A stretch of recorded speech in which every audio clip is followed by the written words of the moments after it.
నమస్తే, welcome to our channel. నేను Aditya. Mumbai heroine Kadambari జైత్వానికి YSRCP పాలనలో ఉన్నప్పుడు అన్యాయం జరిగిందంటూ ఆమె మీడియా ముందుకొచ్చిన విషయం మనందరికీ తెలిసిందే. ఇప్పుడు ఆ విషయాన్ని ప్రస్తుత ప్రభుత్వం ఛాలెంజింగ్‌గా తీసుకొని ఒక ఆడబిడ్డకు అన్యాయం జరిగింది కాబట్టి ఖచ్చితంగా న్యాయం చేస్తామంటూ అందులో భాగంగా ఆమెను ముంబై నుంచి విజయవాడకు తీసుకురావడం జరిగింది. సో మరి ఆ అంశాలకు సంబంధించినటువంటి ఒక్కొక్క అంశాన్ని ఆవిడ దగ్గర నుంచి వాంగ్మూలం తీసుకుంటున్న క్రమంలో ప్రస్తుతానికి ఒక డీజీపీ పేరు, అలాగే ఒక ఇన్స్పెక్టర్ పేరు అయితే వినిపిస్తుంది. మరి అప్పటికే దాదాపుగా కొంతమంది ఐపీఎస్లు, అలాగే వైఎస్ఆర్సీపీకి సంబంధించినటువంటి నేతలు ఈ ఇన్వాల్వ్‌మెంట్ ఉంది అని చెప్పేసి ఒక వార్త అయితే వచ్చింది. ఇప్పుడైతే అనూహ్యంగా మరో డీజీపీ పేరు, అలాగే ఇన్స్పెక్టర్ పేరు వినిపిస్తుంది. మరి ఈ అంశం గురించి మాట్లాడడానికి ప్రస్తుతానికి మనతో పాటు స్టూడియోలో ఉన్నారు ప్రముఖ పొలిటికల్ అనలిస్ట్ కేవీ ప్రసాద్ గారు. సో సార్ని అడిగి మరిన్ని విషయాలు తెలుసుకుందాం. సార్ నమస్కారం సార్. అండి. ముంబై హీరోయిన్ కాదంబరి జైత్వానిని వైఎస్ఆర్సీపీ పాలనలో ఉన్నప్పుడు దాదాపుగా 40 రోజులు చిత్రహింసలకు గురి చేశారని, వైఎస్ఆర్సీపీకి వాళ్ళతో పాటు కొంతమంది ఐపీఎస్లు కూడా ఇందులో ఇన్వాల్వ్ అయ్యారంటే ఒక వార్త అయితే మనం చూస్తూనే ఉన్నాం. ఎట్టకేలకి ఈ ప్రభుత్వం దాన్ని కాస్త ఛాలెంజింగ్గా తీసుకొని ఆ అమ్మాయికి న్యాయం చేసే క్రమంలో ముంబై నుంచి విజయవాడకు తీసుకురావడం జరిగింది. సో ప్రస్తుతానికి 1 బై 1 అమ్మాయి దగ్గర నుంచి తెలుసుకునే ప్రయత్నం చేస్తూ ఉన్నారు. ఇప్పటికే బడా నేతల పేర్లు అయితే బయటకు వచ్చాయి. తాజాగా ఒక డీజీపీ పేరు, అలాగే ఒక ఇన్స్పెక్టర్ పేరు కూడా వినిపిస్తుంది. మరి అసలు ఈ అమ్మాయికి ఏ విధంగా అన్యాయం జరిగింది? అసలు రాజకీయ నాయకులు అంటే ఓకే, కానీ ఒక బాధ్యత గల పోలీస్ డిపార్ట్మెంట్లో ఉన్న వీళ్ళు ఎందుకు ఇందులో ఇన్వాల్వ్ అయ్యారు అసలు? ఇప్పుడు ఒకటండి, మీరు చూసుంటారు, జగన్మోహన్ రెడ్డి టైంలో 5 ఏళ్ల పరిపాలనలో ఎప్పుడూ లేని విధంగా, అంటే దేశవ్యాప్తంగా ప్రపంచవ్యాప్తంగా కూడా ఏ పోలీస్ అధికారులు కూడా ఇంత దిగజారుడుతనంగా ప్రవర్తించిన చరిత్ర ఎక్కడా లేదు. ఈవెన్ ప్రపంచవ్యాప్తంగా కానీ దేశవ్యాప్తంగా కానీ ఏ రోజు ప్రవర్తించలే.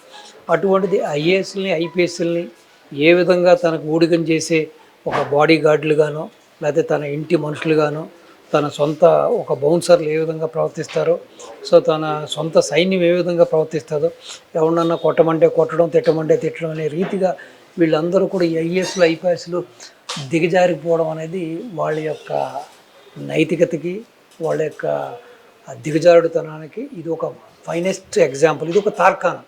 అంటే దేశమే నివ్వెరపోయే విధంగా ఐఏఎస్లు ఐపీఎస్లు కూడా ఎంత విధంగా దిగజారిపోతారా, ఎంత నీచంగా దిగజారిపోయి ఒక ఆడబిడ్డ జీవితాన్ని ఇలాగా కాల రాస్తారా, ఒక ఆడబిడ్డకి ఈ విధంగా టార్చర్ పెడతారా, ఒక కుటుంబాన్ని, అంటే దేశం కోసం త్యాగం చేసిన ఒక కుటుంబాన్ని కూడా ఈ విధంగా వీళ్ళు మానహరణం చేస్తారా?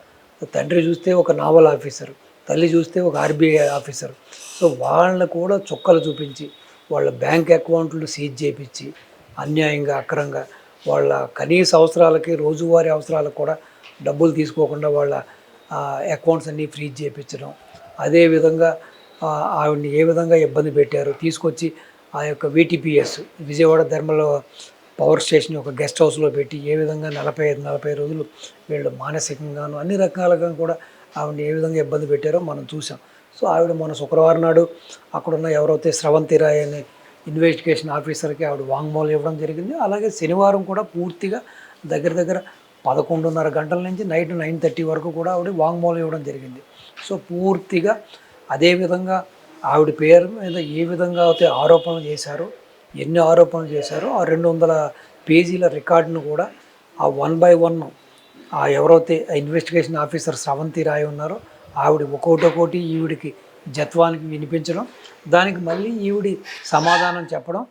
సో దాన్ని అంతటినీ పూర్తిగా వీళ్ళంతా కూడా దాన్ని ఇటు వీడియో పరంగా కానీ ఇటు ఆడియో పరంగా కానీ దాన్ని రికార్డ్ చేయడం జరిగింది. అలాగే వాళ్ళ తండ్రిని నరేంద్రనాథ్ జత్వానీని, ఆ తల్లి శ్వేతా జత్వానీని కూడా వీళ్ళు విచారించడం జరిగింది.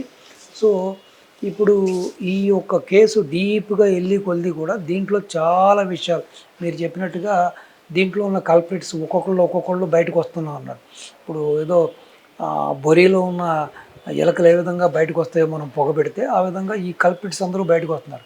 అలాగే మొన్నటి వరకు యొక్క విజయవాడకి సంబంధించిన ఒక పోలీస్ అధికారి ఇప్పుడు ఏలూరుకి సరెండర్ అయిన ఒక ఇన్స్పెక్టర్ దీంట్లో ఉన్నాడని, అలాగే ఒక మాజీ డీజీపీ జగన్మోహన్ రెడ్డికి అత్యంత సన్నిహితుడు, కడప ప్రాంతానికి చెందినవాడు, జగన్మోహన్ రెడ్డికి బీరకాయ పీచు, తన సామాజిక వర్గానికి చెందినవాడు, అతను కూడా దీంట్లో ఇన్వాల్వ్ అయ్యాడని, అలాగే మాజీ ఇంటెలిజెన్స్ డీజీ పిఎస్ఆర్ ఆంజనేయులు, అలాగే కాంతి రాణా టాటా, వీళ్ళందరూ కూడా వీళ్ళ పాత్ర మీద కూడా ఆవిడ పూర్తిగా వీళ్ళు ఏ విధంగా ప్రవర్తించారు, ఏ విధంగా చేశారు, అలాగే విశాల్ గున్ని ఏ విధంగా అయితే రెక్కీ చేశాడు బాంబే వెళ్ళి వాళ్ళ ఇంటి దగ్గర రెక్కీ చేసి 10-15 మంది పోలీస్ ఆఫీసర్ని తీసుకెళ్లి కారులో ఏ విధంగా వాళ్ళ కుటుంబాన్ని అక్కడి నుంచి బాంబే నుంచి ఇటు తరలించారు అన్నది చూసాం.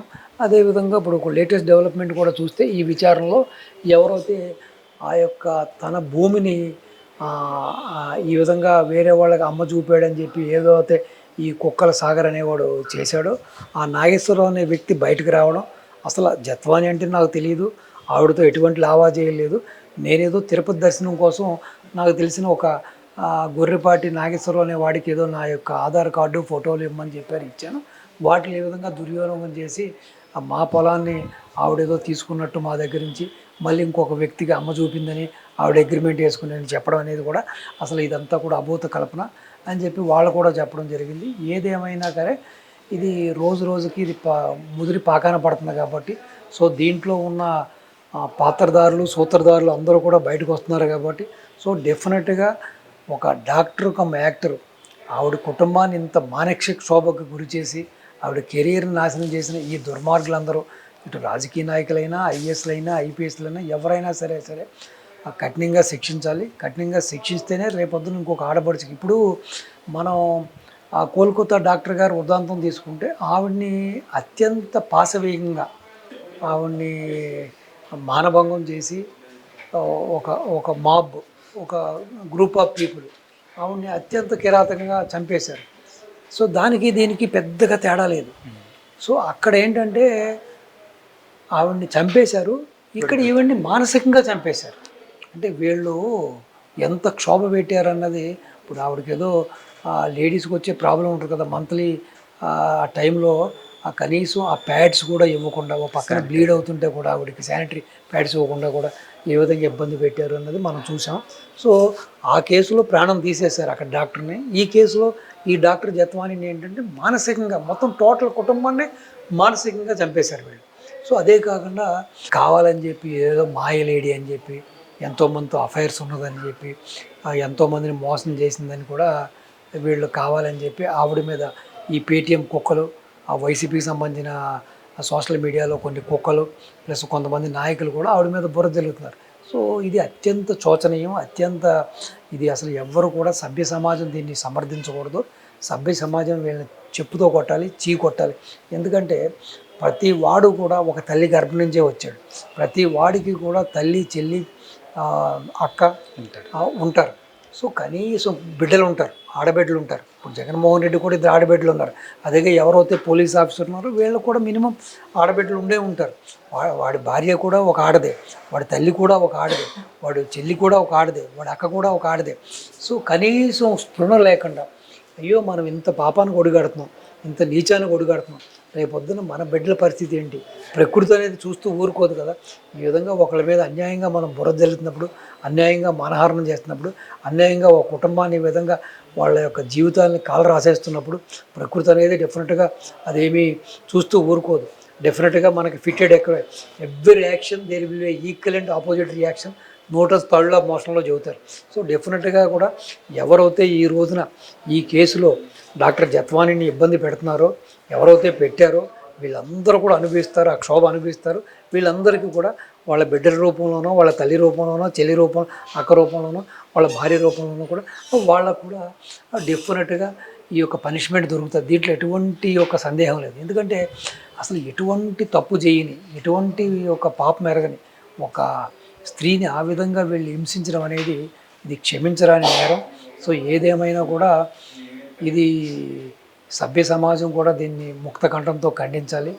సో ఇప్పటికైనా సరే వైఎస్ఆర్పి పార్టీ కానీ నాయకులు కానీ లేకపోతే వాళ్ళకి కొమ్ము కాచిన ఈ యొక్క అధికారులు కూడా వాళ్ళు కూడా పశ్చాత్తాపంతో చేసిన తప్పును ఒప్పుకొని ఆవిడకి క్షమాపణ చెప్పి ఆ శిక్ష అనుభవిస్తే బాగుంటుంది. సో ఇంకా కూడా దీన్ని మసిపూసి మాడికాయ చేయాలని చెప్పి ఇంకా కూడా ఆ డాక్టర్ జత్వానిని డాక్టర్ కుటుంబాన్ని మీరు నడు రోడ్లకి ఏడ్చాలని చెప్పి బురజాలని చూడడం అనేది ఇది ఆ పైన భగవంతుడు కూడా హర్షించడు. సో ఏదేమైనా ఇటువంటి సంఘటనలు పునరావృతం కాకుండా ఉండాలంటే ఇప్పుడున్న కూటమి ప్రభుత్వం కూడా దీన్ని చాలా సీరియస్గా తీసుకుని దీన్ని ఎవరైతే దీంట్లో ఈ యొక్క ఇన్వాల్వ్ అయ్యి ఉన్నారో కేసులో, ఈ కల్ప్రిట్స్ ఎవరైతే ఉన్నారో, వాడు ఎంత పెద్ద ఆఫీసర్ అయినా సరే, ఎంత పెద్ద రాజకీయ నాయకుడైనా సరే, సొసైటీలో ఎంత పెద్ద పలుకు ఉన్నవాడైనా సరే, వాళ్ళు కూడా కఠినంగా శిక్షించాలనేది. అలాగే పేరులోనే కుక్కలని పెట్టుకున్న ఈడు కుక్క కాదు, నిజంగానే ఒక నక్క, జిత్తులు మారి నక్క. ఎందుకంటే కుక్క అనేది విశ్వాసానికి ప్రతీక, విధేయతకి ప్రతీక, ప్రేమకి, అఫెక్షన్కి, లవ్ అండ్ అఫెక్షన్కి ప్రతీక. మీరు చూసుంటారు కుక్క ఎంత విశ్వాసానికి ప్రతీక. ఎందుకంటే కుక్కను మించిన విశ్వాసమైన అది అది ఇటు మానవుడు కానీ ఏ జంతువు కూడా కుక్క విశ్వాసం ముందు బలాదూరే. అటువంటి కుక్కల ఇంటి పేరు పెట్టుకున్న వీడు ఒక జిత్తులు మారి నక్క. వీడిని కూడా కఠినాతి కఠినంగా శిక్షించాలని చెప్పి, ఎందుకంటే వాడు ఆ నగ్న వీడియోలు, అమ్మాయిని ఏ విధంగా ఇబ్బంది పెట్టాడు అన్నీ చూసాం మనం. సో డెఫినెట్గా వీడికి ఏం చెప్పాలంటే గవర్నమెంట్ కూడా కఠినంగా శిక్షించాలి. రేపొద్దున ఎవడైనా సరే ఈ విధంగా ఒక స్త్రీతోటి ఈ విధంగా నూడ్ వీడియోలు పెట్టి వాళ్ళని ఇలా ఈ విధంగా హెరాస్మెంట్ చేయడానికో, లేకపోతే ఇబ్బంది పెట్టడానికో, వాళ్ళని మానసికంగా కానీ శారీరకంగా ఇబ్బంది పెట్టడానికి అసలు కన్నెత్తి చూడడానికి కూడా భయపడే విధంగా వాడికి ఆ శిక్ష ఉండాలి. ఆ విధంగా కూడా గవర్నమెంట్ చర్యలు తీసుకోవాలి. ఇది కేవలం ఒక జత్వానీకి న్యాయం జరగడం కోసం నేను చెబుతున్నది కాదు. ఎంటైర్ మహిళా లోకం, రేపొద్దున మహిళా లోకమానికి కూడా అసలు ఏ మగాడైనా, ఏ పోలీస్ ఆఫీసర్ అయినా, ఏ రాజకీయ నాయకుడైనా సరే వాళ్ళ మీద ఈ విధంగా బురద జల్లడానికో, లేకపోతే లేనిపోయిన ఆరోపణలు చేయడానికో, లేనిపోయిన కేసులు పెట్టి వాళ్ళని వేధించడానికో కలలో కూడా ప్రయత్నించకూడదంటే ఇప్పుడున్న ఈ ఎవరైతే వీళ్ళందరూ ఉన్నారో, ఇన్వాల్వ్మెంట్ ఉన్నారో, వీళ్ళందరినీ కూడా కఠినాతి కఠినంగా శిక్షించాలి. శిక్షిస్తేనే రేపొద్దున ఆ యొక్క స్త్రీ జాతికి మనం గౌరవించినట్టు, స్త్రీ జాతికి భద్రత కల్పించినట్టు, స్త్రీ జాతి యొక్క భవిష్యత్తుకి మనం భరోసా ఇచ్చినట్టు అవుతుందని ఈ ప్రభుత్వానికి నేను మనవి చేస్తున్నాను. Thank you sir. నమస్తే అండి.